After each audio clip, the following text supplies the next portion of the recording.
Hello mga ka-organics, good morning. It's Good Friday today. So mag-flex ako ngayon sa aking koleksyon ng mga Epiprinum pinnatum. So this is lemon lime or Epi neon lime. So yan, ang ganda oh. And then ito ay Epiprinum pinnatum Epi marble Thai cultivar. So at first po, wala po talaga silang mga yung mga butas-butas. Later on, pag naka-ano sila sa stick, yung bamboo stick, pag nakagapang na sila pataas, magmamature talaga sila. And then ito, pamature na yung dahon. Ito, kahapon ko lang yan tinali kasi kumapang na sila sa baba. So hopefully po ay madali silang tumaba. Yun yung napapansin ko pag talaga. Katulad nito, kumapit na siya dyan. Ito ay Epi mint.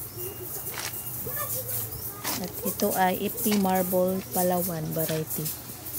So iba din yung kanyang dahon. Pero ang nangyari lang ay hindi siya gapang talaga. Tumaas lang siya. Ayan. Ang bilis niyang humaba. So ganun ang taas na niya. So paakyat na. Pero hindi siya nakadikit sa stick. Ito naman ay Epi albo. Ito yung pinakauna kong koleksyon, yung mother nito.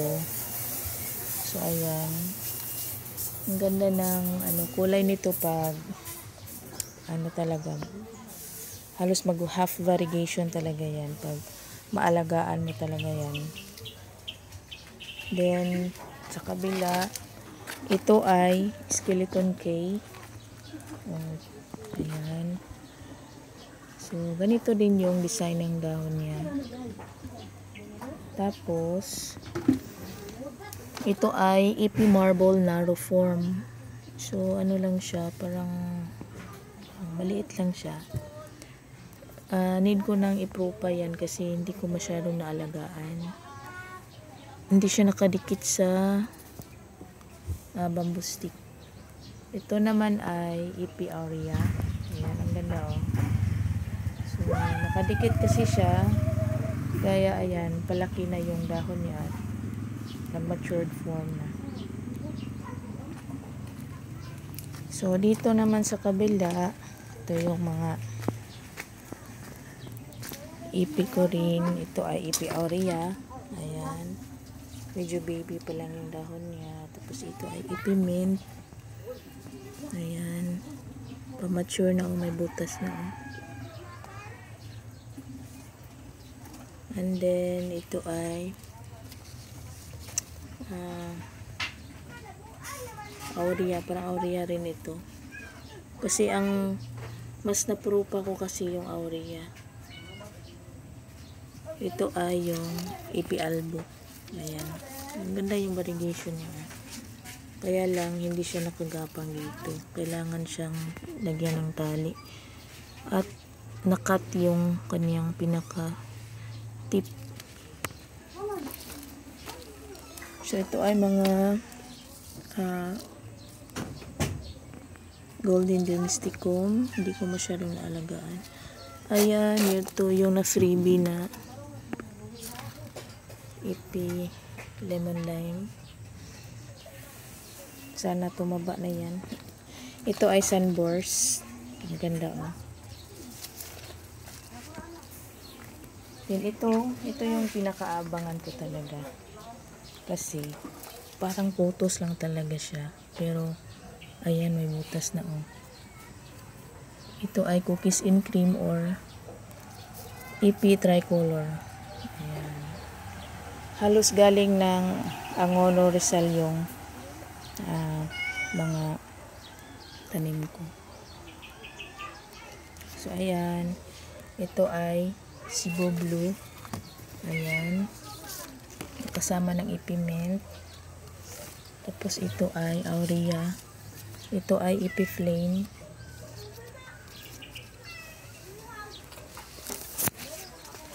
Then may mga ano ko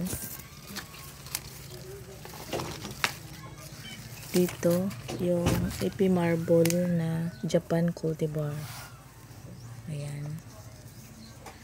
Halos kasing tulad sila ng Epi Thai cultivar, pero sabi ng supplier ko, yung reseller, na Japan cultivar raw to. Then ito yung pinaka mahal na variety, Gigantium, kasi to, super giant to. Ayan.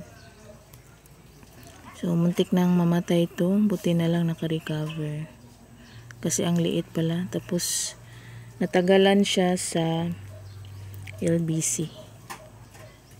Ayun, na-stuck. So ito yung another collection ko, yung mga antfall. So nagsimula lang ako sa konting-konti na halos walang variegation, pero ngayon tingnan nyo, thankful ako kasi meron na ako madaming collection nito. Ayan, kasi marami na akong nabenta nito. Tapos yung mga philodendrons ko, ayan, yun yung mga philodendrons ko, at mga aglaonimas, medyo napabayaan ko rin. Pero at least kailangan mo talagang diligan kahit hindi mo masyadong maalagaan. Lagyan mo lang ng abono, tapos yung madiligan mo para hindi mamatay. Siguro pag may time na talaga ako at meron na akong budget para sa mga pots na malalaki, so ito naman yung focus ko na kailangan kong ma-arrange. Kailangan silang gumanda. So yun. Ayan, thankful talaga ako kasi ang bilis nilang lumaki. Ito, gumanda na sila. So kailangan ko na magpropa para makabenta ako soon. Yun, laki na ako. 1, 2. So more than 2 dangkal. 1, 2. Pero ito ay malapad. Ayan, mas malapad siya. Tapos may 3 palabas na mga dahon. 1, 2, saka pangatlo. Ayan, ang bilis, no? So abangan na lang natin ang